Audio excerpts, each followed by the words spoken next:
Manjatkeun puja kali puji ka Zat Ilahi Robbi. Hujan jadi sekar mayang mandang kacembaran tur berkah nu maha kawasa.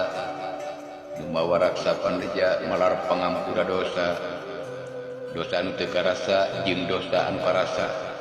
Dosa ka nu maha kawasa sarta dosa ka papada manusia. Dina nyorang hirup tumbuh di alam dunia.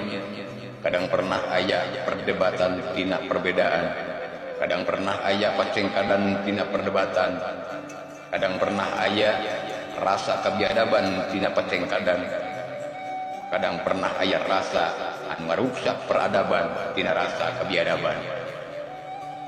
Puji nu jadi sekar pinuji, anu jadi pamatri pamperdi hati, pamugi dijaring diaping kudu maha wening.